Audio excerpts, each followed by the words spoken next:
Sin fines de lucro, una de las más importantes que tiene el país. Y como siempre he participado en las redes y en las CIES. Me dediqué a la física y mucho a la docencia.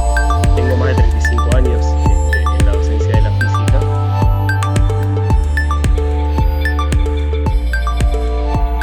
¿Qué opinión te merece este nuevo proyecto que nosotros estamos llevando adelante y que después de muchísimo tiempo, que arrancó en tu gestión, podamos encarar este sueño de poder llevar APFA a la televisión, ¿no?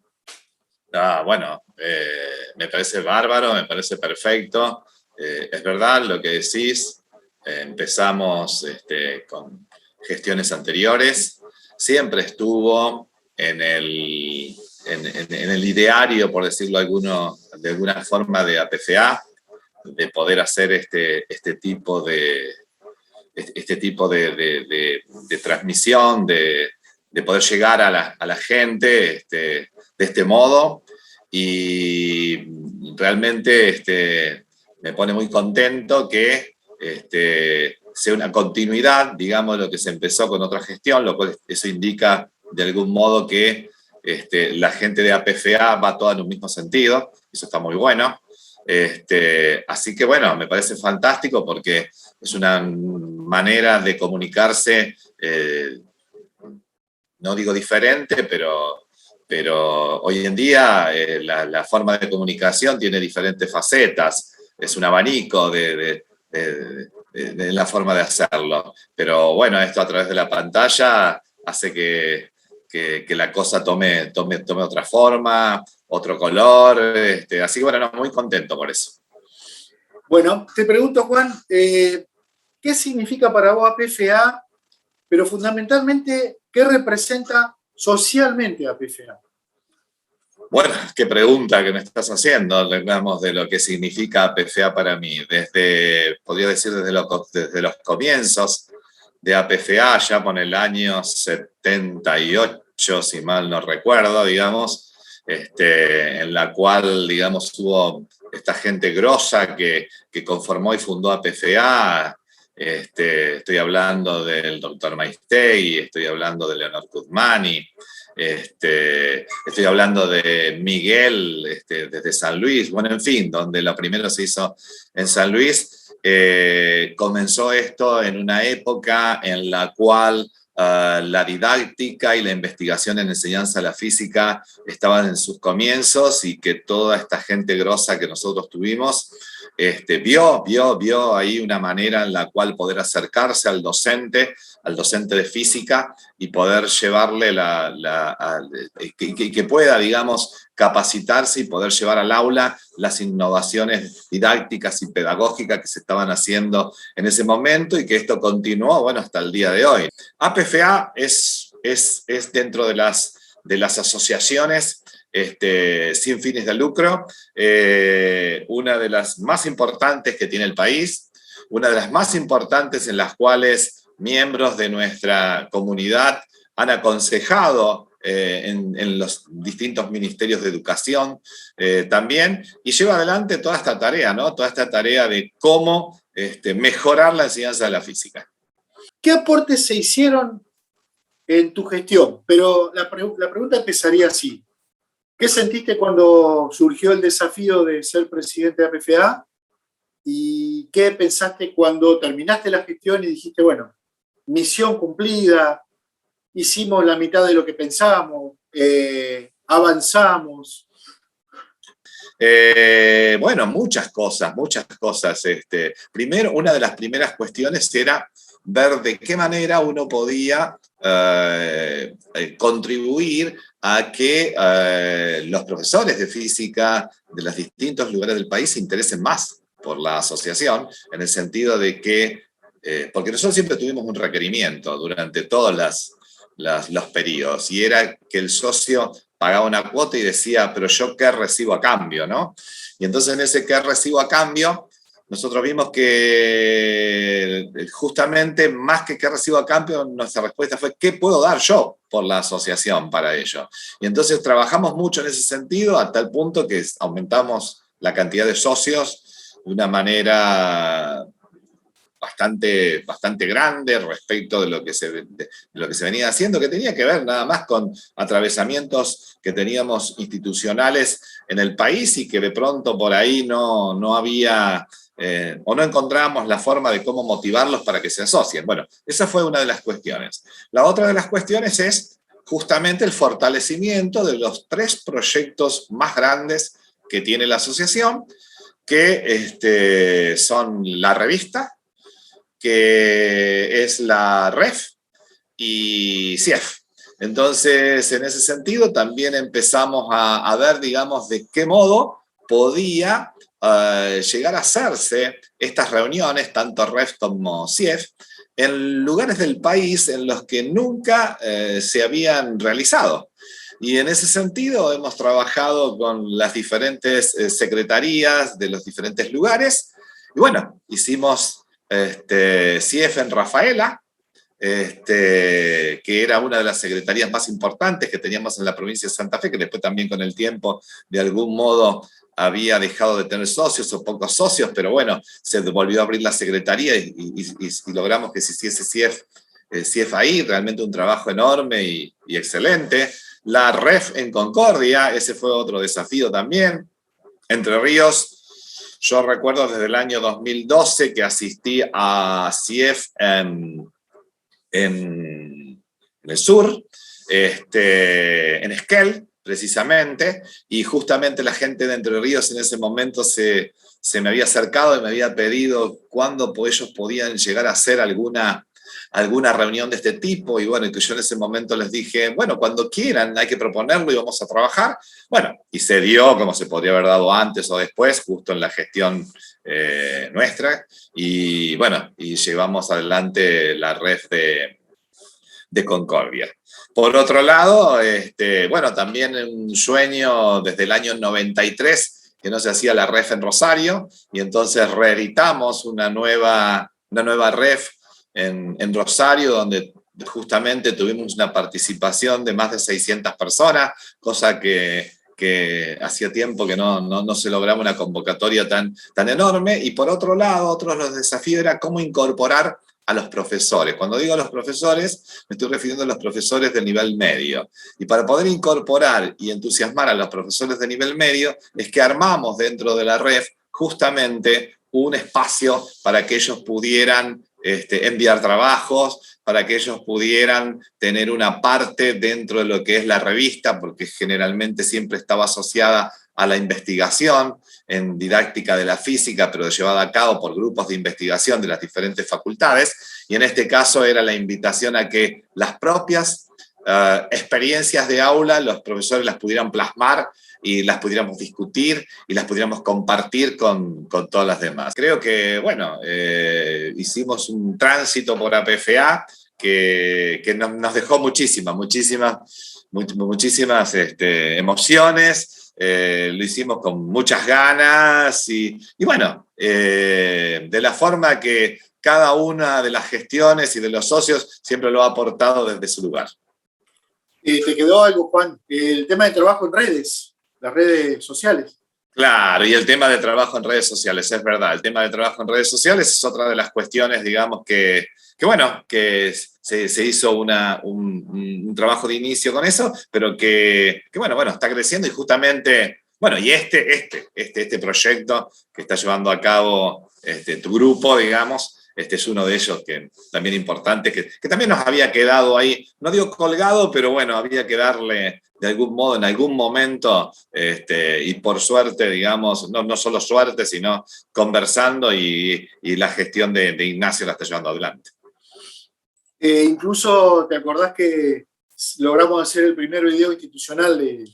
Totalmente, tal cual, el primer video institucional de la asociación que lo presentamos, déjame recordar si no fue en Concordia, San Juan. En San Juan, en CIEF San Juan, Tal cual. Bueno, esa es otra, ¿no? Me había olvidado, fíjate, gracias por recordármelo. CIEF San Juan fue otra de las cosas que llevamos adelante con la gente de San Juan, y ahí se hizo el primer video institucional en donde se hizo, por decir de algún modo, un reconocimiento a los que fueron presidentes, presidentas de APFA con una filmación de ellos, y bueno, todo eso es un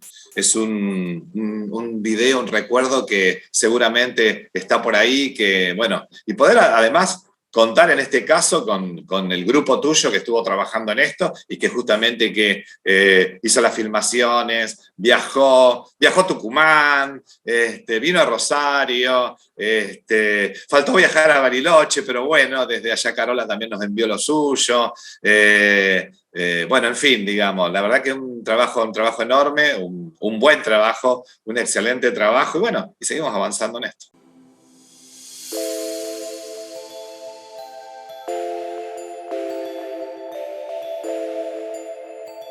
Nos gustaría que nos digas, respecto de APFA, que cuente resumidamente tu trayectoria y cómo conociste a APFA como para haber llegado a este lugar. Bueno, yo en realidad, no sé, ingresé a APFA alrededor del año 94, 95, 93, alrededor de esos años, y fue a través de Vicente Capuano. Porque Vicente Capuano en ese momento era el jefe, el profesor responsable de la cátedra donde yo trabajaba en la Facultad de Ciencias Exactas, Físicas y Naturales. Después yo en algún momento cambié y empecé a trabajar en FAMAF. Pero en ese momento trabajaba con Vicente en la cátedra de Física para Biólogos, y bueno, desde ese momento yo me asocié a APFA, pero también ya tenía referencia de APFA desde antes, porque Zulma Gangoso, mi directora de tesis, también ha pertenecido a APFA durante mucho tiempo, así que en realidad yo APFA la conozco casi desde que egresé de mi carrera, ¿no? Es como algo tan natural, siempre he estado ahí, al alcance de mi mano.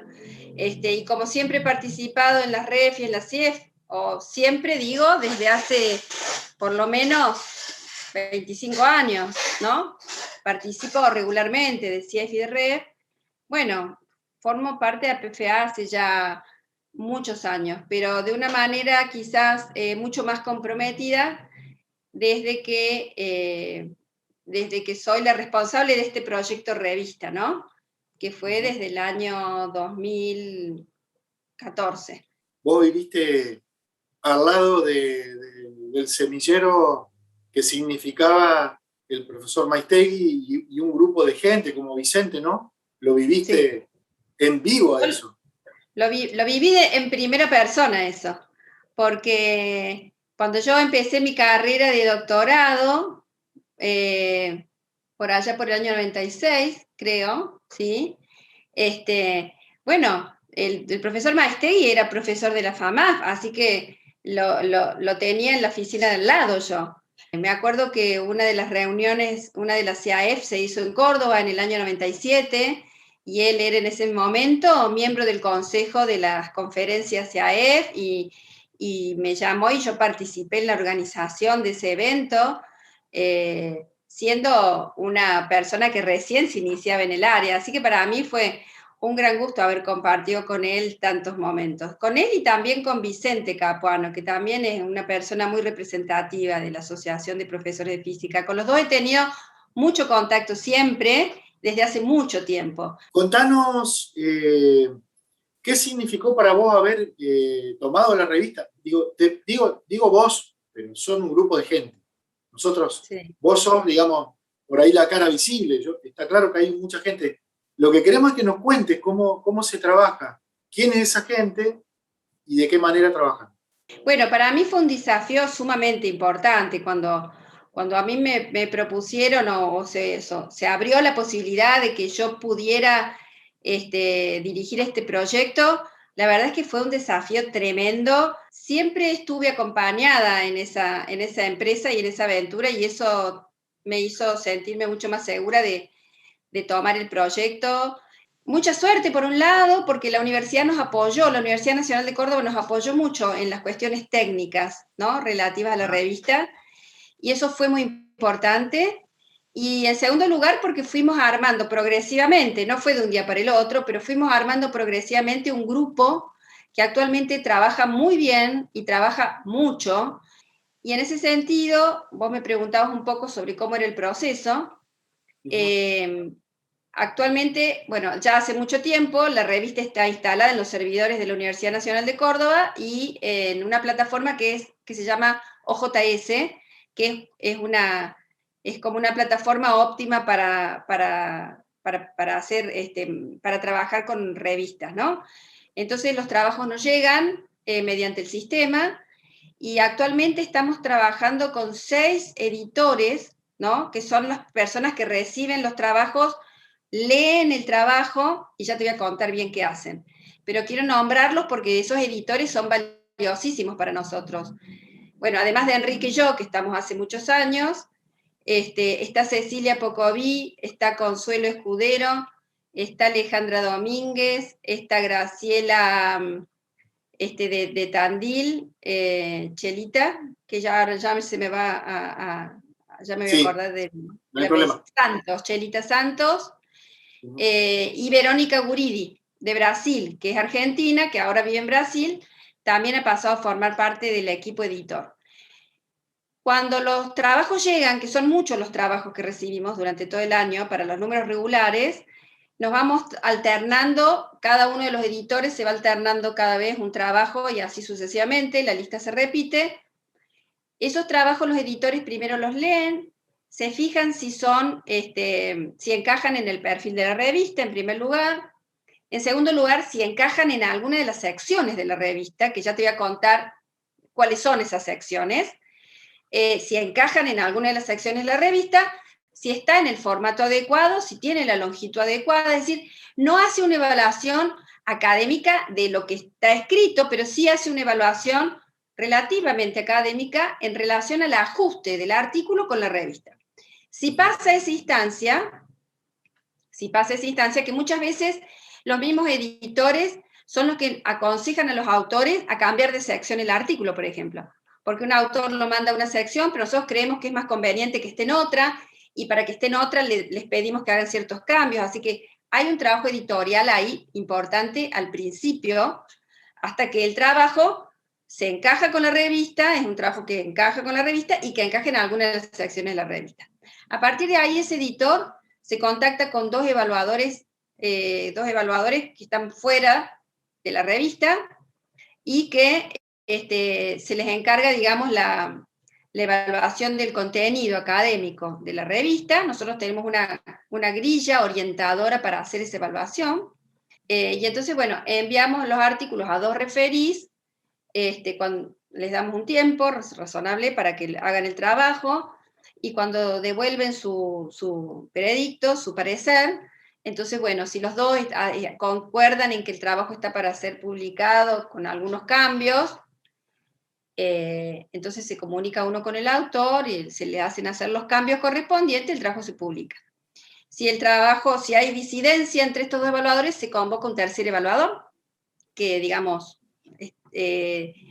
evalúa por sí o por no, ¿no? Y entonces puede ocurrir que sea aceptado, como el primer caso, o que sea rechazado el artículo, y en ese caso el proceso finaliza ahí, ¿no?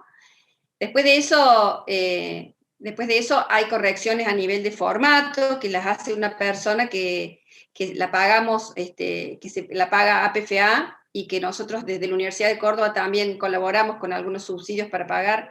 Es la única persona que trabaja por un sueldo. El resto somos un montón de personas, más de 12 personas que trabajamos para la revista, porque hay otros, además de los editores, hay un grupo colaborador de Córdoba, que es el que se encarga de subir los números, de compaginar un trabajo con el otro, hay que paginarlos, bueno, hay que hacer todo ese trabajo técnico, y nadie cobra, o sea, son todas personas que lo hacen porque creen en esto, porque les parece que vale la pena trabajar para producir este resultado que es la revista a través de todos sus números. Contanos los 3 lugarcitos donde uno puede publicar esas 3 secciones. bien definida. Es muy importante esto, porque la revista tiene 3 secciones, ¿no? Secciones, digo, tiene más secciones, pero 3 son las secciones a donde uno puede enviar el trabajo para que sea evaluado. Después hay otras secciones que no se evalúan, que solamente hay una revisión del comité editor y nada más, por ejemplo, los anuncios de las reuniones, o publicar algún material didáctico, o alguna reseña de un libro. Esas son secciones que no requieren evaluación por pares. Pero las 3 secciones que requieren evaluación por pares son la sección de investigación didáctica, que está orientada al investigador en didáctica de las ciencias, básicamente es el público, a investigadores de didáctica de la ciencia, o estudiantes de doctorados, ¿no?, que tienen que ver con la educación en ciencias, o de maestrandos que tienen que ver con la educación en ciencias. O sea, la gente que está, que de alguna manera ha tomado como carrera profesional a la investigación, ¿no? En ese escenario, en esas secciones, la sección se llama investigación didáctica. Después tenemos la sección que se llama relato de aula, que es la que está orientada a todos aquellos docentes innovadores que quieren y les gusta realizar innovaciones en el marco de su contexto de enseñanza. Y por último, están los ensayos y los temas especiales. ¿Qué son los ensayos y los temas especiales? Bueno, son ensayos que generalmente quienes abonan a esta sección. Y abonan físicos, epistemólogos, historiadores de la física, educadores, por ejemplo, que tienen algún tema interesante para tratar y para discutir. Lo que se escribe es un ensayo, probablemente con alguna pregunta de investigación, pero no necesariamente una investigación empírica. Y en esa sección van a parar trabajos que son sumamente útiles para la formación, tanto del investigador en didáctica de las ciencias como del profesor, ¿no?, de ciencias o de física. Bueno, Laura, quería para terminar preguntarte, ¿cómo, ya contaste qué fue APFA en tu vida, pero desde 2014 hasta ahora la revista, ¿qué ha modificado en vos? En tu desarrollo personal. Qué buena pregunta esa. La verdad que modificó mucho. Yo aprendí o aprendí un poco, no sé si aprendí el todo, a ponerme en el lugar del otro, ¿no? En el que manda el trabajo y en la forma en que uno responde a eso, ¿no? Yo, debido a mi carrera y a mi formación, publico desde hace muchos años, y desde hace muchos años yo mando trabajos a otras revistas, algunos de los cuales me rebotan. O sea, no es que yo no soy 100% exitosa, ni mucho menos, soy como cualquier otro, ¿no? Que a veces nos va bien y a veces no nos va bien. Pero nunca me había fijado, siendo yo escritora de artículos, nunca me había fijado en cuánto repercute la forma en que nos devuelven, en la forma de la devolución. En cambio, ahora estando en la revista, yo y todos los que estamos en la revista, de alguna manera tenemos una mirada bastante diferente y creemos nosotros que un poco más humana en relación a la forma de devolver, de hacer una devolución académica del artículo, ¿no? Entonces hay que escribirlo de una manera respetuosa, hay que escribirlo de una manera lo más humilde posible, y bueno, y eso a mí me cambió mucho la mirada en relación a qué significa ser un editor.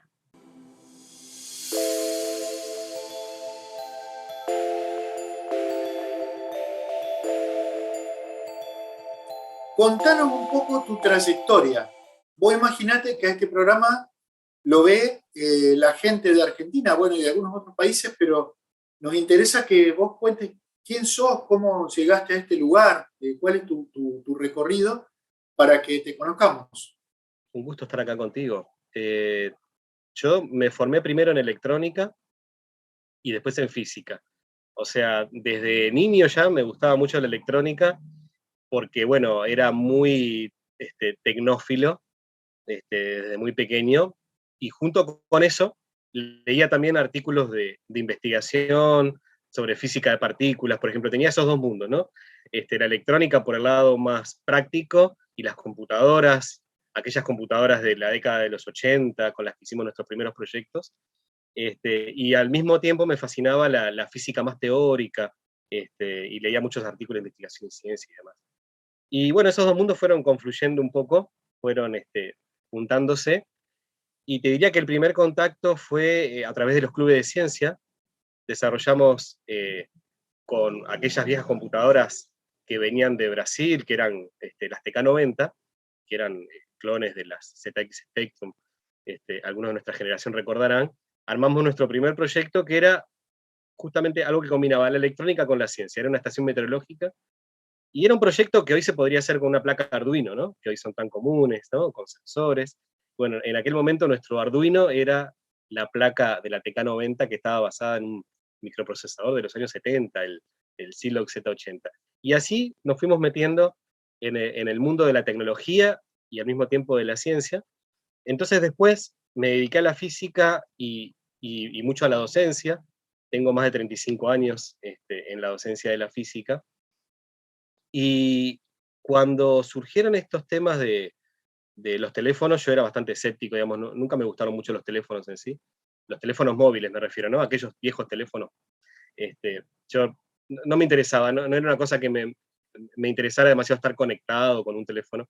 Pero un día descubrí, tal vez por el año 2011, por allí, que los teléfonos, estos portátiles, estos móviles, estos celulares, como se les decía, se habían transformado en computadoras. Descubrí que mágicamente no eran teléfonos, eran más bien computadoras portátiles. Y me empezaron a interesar.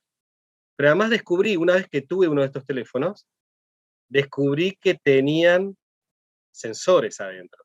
Eso fue un impacto porque nadie me había avisado de esto.